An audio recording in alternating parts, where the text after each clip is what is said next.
Have you ever noticed in life how we tend over time to build expectations? I mean, we don't write them in stone, but they might as well be. We maybe don't even admit the expectations to ourselves, but we have a certain expectation about how we think life should go, right? Maybe marriage, 2.5 kids, SUV, house, certain kind of house in a certain kind of neighborhood, retirement at some day, peaceful death at age 100. We could go on with a list of all sorts of different things that we put on this list. Interestingly enough, when I was a young adult, I can't say that about myself anymore. You see the gray coming in here? There was a lot of writing about my generation that our expectation was the standard of living our parents, the baby boomers, had when we were graduating. So there was a discontentment in my generation because we were not meeting our own expectations of life. We didn't realize it took our parents decades to get to that point, and we were trying to build for that. But life just doesn't stop with our own expectations and our disappointments when those expectations aren't reached. We can have disappointments when others don't reach our expectations. We might have expectations of others being honest or kind or trustworthy. And when someone proves to us not to be one of those things, it can be really hurtful because it doesn't meet our expectations, right? Furthermore, we can have expectations of ourselves, our work ethics, our intelligence, our values, our achievements. And when we fail ourselves, that could be really, really disappointing, right? Have any of you ever had one of the corporate jobs where you have to do the dreaded annual review, right? You go through the whole process just to receive a meets expectations review. Okay. I graduated college in 2009. This is significant because the year before that was 2008, the Great Recession in the financial sector. I was trying to get a job in banking, okay? They were so competitive, and I ended up getting a job doing commercial lending, and let me tell you, I don't know how I got that job. The coworkers my age were all-stars. I mean, so many people were competing for so few jobs. To just land one of these entry-level jobs was a huge accomplishment. I mean, intelligent, smart, well-rounded people were my coworkers who always, in their entire lives, had exceeded expectations. So when the boss said how high to jump, we doubled it. Anything. How far could we do? And we would go through the dreaded review process, and we would get the meets expectations. And for a bunch of people who always exceeded expectations, it was crushing. And then one day, our direct boss pulled us aside. He knew we were upset. He told us, you have to understand what's going on here. There's a bell curve for the bank. Everyone in the middle is supposed to meet expectations. There's supposed to be a small percentage on the end that doesn't, and a small percentage that exceeds expectations. He says, we're not allowed in our department to give out and exceeds expectations. The highest we can give is a meets expectations, and we're supposed to give most of you a does not meet expectations because we need to meet the bell curve on the other end here, but you all are working so hard. We have been fighting for you. We're giving you a meets expectations. In fact, the only people allowed to exceed expectations in the entire bank were the loan officers selling the loans that they needed it for their bonuses. And so then we understood that the game was rigged. Right? There was nothing we could do, and we understood our expectations changed. Which leads to what psychologists would talk about is a happy life. If you were to sit with a psychologist, talk to them, and they give you the talk, I've heard this from a few different psychologists now, of how to be happy. They would say the way to be happy in life is to have exceedingly low expectations.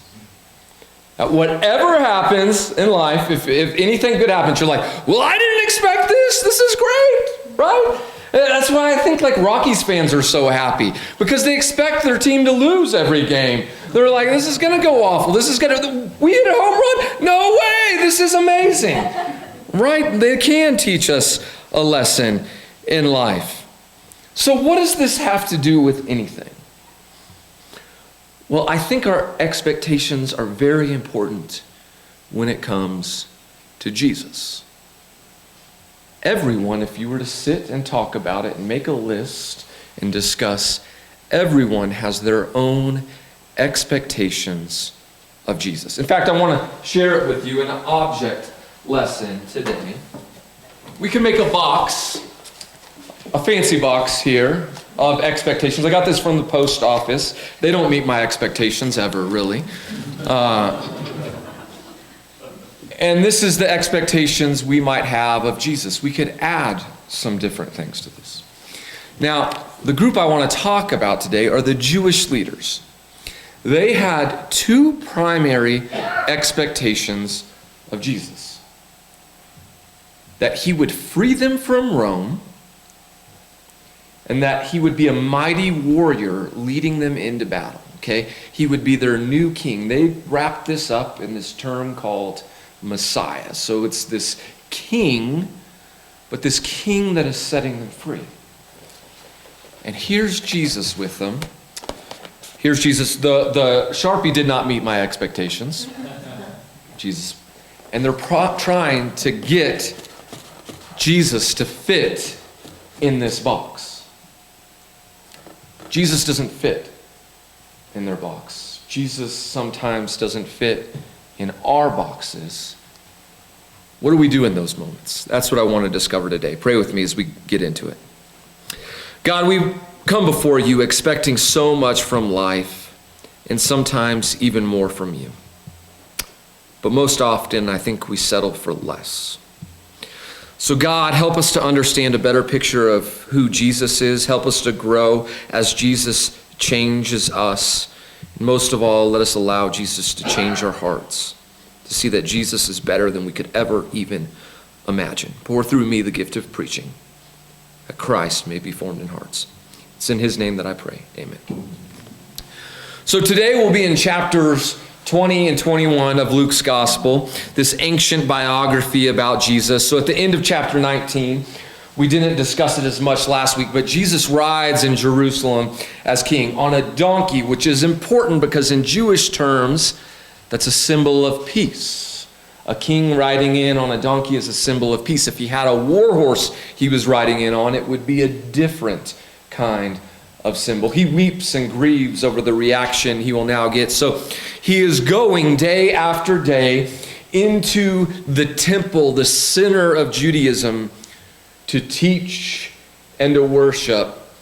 And all the Jewish leaders are working together to try to find a way to trap him and kill him. Okay, so they ask him questions about his authority early in chapter 20, and he dodges those. Then they ask him a question about taxes. Good thing to think about this tax season, right? Jesus dodges those questions as well. And so then he really is like amping it up. He's outwitting them. But he has this parable about the tenants of a vineyard, which is a complete indictment on these Jewish leaders. That makes them so angry. And then he has this really fun introduction to chapter 21, where he's talking about what eternity and heaven looks like, all those kind of things. But in the middle of this are a few stories that are often overlooked. And this is where I need to remind you that the chapters and the verses in the Bible are not biblical, okay? They weren't there. We put them there, scholars and the people translating, so that way we could look up different areas of the Bible early. But the writers of the Bible didn't think, oh, I got to have verse 2 here, and then verse 3, and then this chapter. If Luke were sitting in the pews today and I said, turn to Luke chapter 20, Luke would be like, what was chapter 20, right? And this is important because sometimes the headings we've also added as well to kind of talk about. Sometimes our headings get off, our verses get off, our chapter breaks get off. So there's a few stories that are meant to be bundled together that inform each other and they teach a lesson to each other. So we're going to read them all together as one today. Some of the teachers of the law responded, "Well said, teacher." And no one dared to ask him any more questions. Then Jesus said to them, "Why is it said that the Messiah is the son of David? David himself declares in the book of Psalms, 'The Lord said to my Lord, sit at my right hand until I make your enemies a footstool for your feet.' David calls him Lord. How then can he be his son?"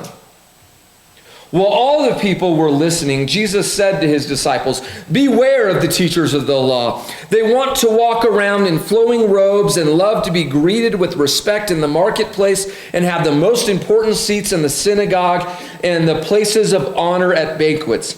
They devour widows' houses, and for a show they make lengthy prayers. These men will be punished most severely." As Jesus looked up, he saw the rich putting in their gifts into the temple treasury. He also saw a poor widow put in 2 very small copper coins. "Truly, I tell you," he said, "this poor widow has put in more than all the others. All these people gave their gifts out of their wealth, but she out of her poverty put in all she had to live on." Okay, so we're going to look at the first section and then the last section, and then we're going to come back to the middle section to see how it informs either story.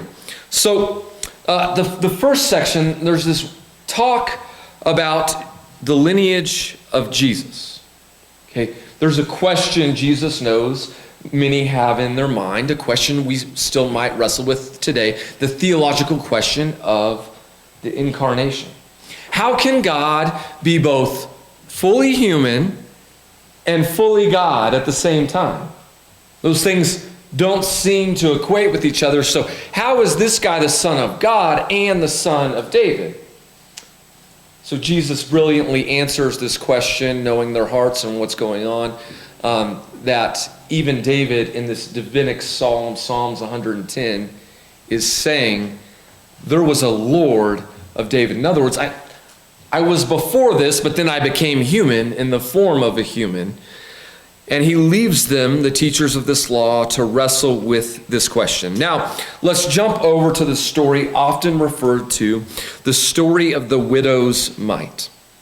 A mite was the smallest, least valuable copper coin in mid-century Judea. Okay, it was like the penny of the first century world. I'm old enough to remember when they used to print pennies.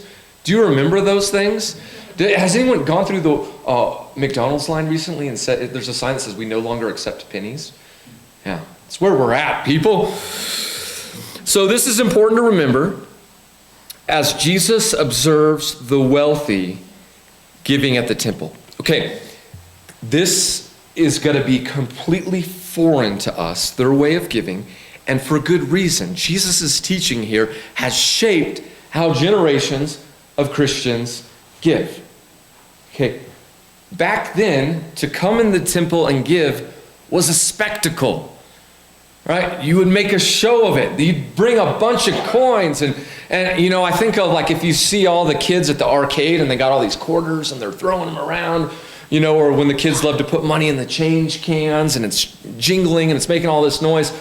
Well, you got the wealthy people coming in and they're putting in coin after coin where everyone can see them. And how long are they going to be giving and what's going on here? In our terms, we think of it like, have you ever gone to a banquet for a nonprofit, like a fundraising banquet? There's something there often where they're trying to create the status of giving the most money And giving, whoever is giving, they're receiving their gift there because they're receiving the gift of their status. Tim Masterson and I drove together to the Bighorn Sheep Society banquet.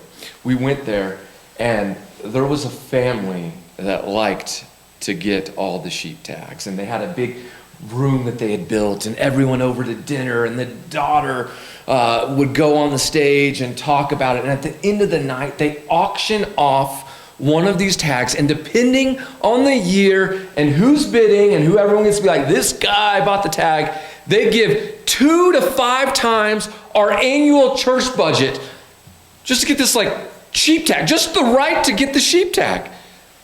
We were driving home, and I said, Tim, you and I were the poorest people in the room. Like, this is wild. What is going on here? That is the culture of what it was like giving in the temple. And so Jesus is challenging this perspective. Not only like the percentage of we give, but what is the motivation of why we give? This widow gives everything. 100% of what she owns. And like, I'm like, keep the money, poor widow, you need this. Like, can't you justify it in so many ways? I can, so many ways in my mind. Like you're gonna need to eat today. Use that money to eat. The temple's gonna be all right. They've given tons, it's covered. Don't worry about it. And then it's the heart change that Jesus is trying to talk about that really eats at you. See, this woman gave from her heart. Why? Because I believe she wanted to be part of it. She wanted to be part of what God was doing in the world. She wanted to say, I helped keep this temple going. I helped continue on what God's good work was doing. She was already completely dependent on God to survive, to get through every day, to make it in life. Giving 2 small coins, that wasn't much for her. She was going to have to trust God anyways. So she gave because she got to be part of what God was doing. And I think she did so cheerfully because God loves a cheerful giver. And so then think with me about the story that connects the 2 stories we've just gone through. This middle story is of Jesus warning the disciples of the teachers of the law. Okay, when we hear teachers of the law, we often think Bible scholars. We think, yes, they're biblical scholars of the laws in the Old Testament. More like, think of a nation of church and state, right? So think of a judge and someone in Congress and like a televangelist asking to solve all your problems for if you'll just give them 1995, right? All those things combine together.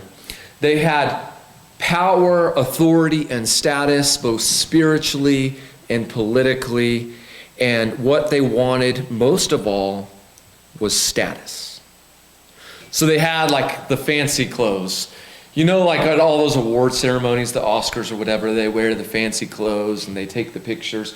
They had the long robes that would serve those kind of things. People in the marketplace, when they saw them, wanted to be connected with them, wanted to come talk to them. They were the ones that got the nice seats. Like today, you know, it would be the box seats. When you're watching a sporting event, they like to talk about the celebrity watching the sporting event. So they got them in the box. They put them on the camera. Look at these guys. They're so great. They came to watch this game. And the question Jesus is asking in this middle section is, so where did they get all this money? How did they gain their wealth? You know, we might think about it in terms of today. Things you can look up is how much someone was worth before they joined Congress. And then someone in Congress makes $175,000 a year. But then like they come out of Congress worth hundreds of millions of dollars, right? The math doesn't add up. You're all shaking your heads like what is going on? This is what Jesus is like, there's something not working in this situation. In fact, they were taking advantage of people, widows, the ones who legally, in the Jewish laws, they were required to protect. But they were oppressing them to make themselves wealthy. See, the Jewish leaders, Jesus might have not fit into their expectations, but Jesus is being clear, they don't fit my expectations either. But the good news is there is an ability, there is a way to meet Jesus' expectations. And the widow did it. She got it. She figured it out. And so we have to remember what we've been talking about, this theme of the Gospel of Luke over and over again. It's of reversal. It's of a change of the powers and the principalities of the world, but also the way the world functions. Where the first become last and the last become first. Luke is pairing this story up for a reason. Because in God's kingdom, things change. God isn't living by the normal rules of popularity and status and wealth. God has a kingdom measured of something else. And that is really good news when you look at it. So who does he pair together? Right next to each other. We split it up in the verses and the sections. But he splits up the powerful, wealthy men with right after that, the poor, helpless widow. And this terrifies me. Right? Because as a male with a little bit of authority in a couple areas, how am I going to use it? Last time I checked, it's mostly men still ruling the world. But how would God want us to do this? And so reflecting on it this week, I think of one of the best mentors to me in this. A widow I went to church with named Helen. Helen had nothing. She lived on her Social Security. She didn't have a car. People would pick her up to give her rides to and from church. She lived in an assisted living facility that would take care of all of the needs. She had nothing. And every single time there was an opportunity to give, she'd be a part of it. Every benevolence request, every missions request, every kid that graduated would get $5 from Helen. I tell the kids, spend this $5 wisely. She sacrificed this. The homeless ministry that I used to preach at, the guy who ran it came over one day and he said, let me show you this. It was a check from Helen for $10 to support the ministry.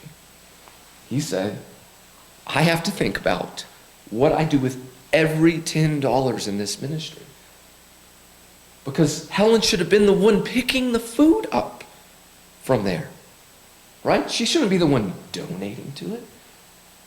But she wanted to be a part of what God was doing. Like, I don't know the things she sacrificed. The meals she fasted, the cheap food she ate, the things she didn't do so she could give to all the things going on in the church. For a decade, every single prayer request, if you had a prayer request at church, she wrote you a card, a personal card of how she was praying for you and how she was caring for you. And you know what? When you walked into church one Sunday, I would argue the most influential person in the church was Helen. Everyone was like, Helen, come sit down here. Helen, come and see me. Helen would hug me. And she was a holy kisser too, and it was weird when she would kiss me on the neck. But she saw a whole different kind of kingdom. And the church did too. We live in a kingdom where widows can have some of the most status in our churches. We get to live out this kind of new kingdom that has so much better values than all the ways the world tells us to live. How beautiful is that? And so when God was calling me to ministry, one of the things that really pushed me over the hump, knowing that as hard as I was working, I was only ever going to meet expectations in my job, is our vice president of our department came and talked to us. He was now about my age. And he went on a long rant bragging about how much he sacrificed family time and his family for his job. All the things he was doing, and the thing he was saying is, if you want to be successful like me, you need to sacrifice your family as well. I thanked him when I left because I said, your speech that day really helped me make my decision. Because I find here in this story a different set of expectations. Jesus's that are so much more appealing. But here is the bigger part, the better part of the story. Luke tells the story of Jesus, the story of God exceeding our expectations. I said this a few weeks ago, and I feel like I need to say it again. The problem with the leaders of Israel isn't that Jesus was so small and he wasn't meeting their expectations. No, the problem with the leaders of Israel is they couldn't believe a God this good. Could our King, our Messiah, really offer all of this? Like defeating Rome, when we look at it now, that's easy. God did that thousands of years ago. We take that for granted now. But they couldn't fathom it in their day. Jesus was so much bigger, they couldn't picture it. They were settling for lesser things when Jesus was trying to offer them so much more. And so I think we're always coming to church and life with a box for Jesus. I'm trying to cram Jesus into the box and slam him in. And I think Jesus is like, get rid of the box. I've got more. Let me expand it.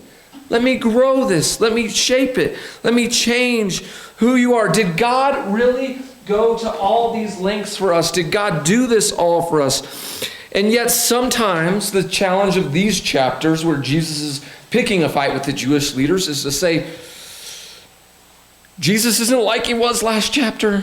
Right? Remember last chapter was like the children's ministry chapter, and we got Zacchaeus and the babies coming to Jesus, and so squeaky clean.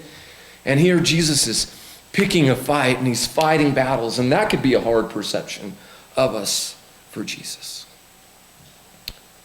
But I think when we let Jesus be Jesus, and we let Jesus change our hearts instead of us thinking we need to change Jesus' hearts, it changes everything. The good news I bring you from the Gospel of Luke is that Jesus doesn't keep score the same way everyone else keeps score. It isn't about keeping score of the money, the status, the power, or whatever shallow things we could pick on. He searches much deeper within through the way things appear. He's looking into our hearts. So what is your heart like? What is this heart filled with expectations like? Do you have a Grinch-size heart, or do you have a heart that can grow? Can you let your box of expectations grow and see the beauty of God with us? A God keeping score the way we wish everyone would. A God bringing out a new kind of world. So I invite you, if this is appealing to you, to join us next week as the expectations exceed what we could ever imagine. And the week after that, where the expectations are mind-boggling. Pray with me as we close.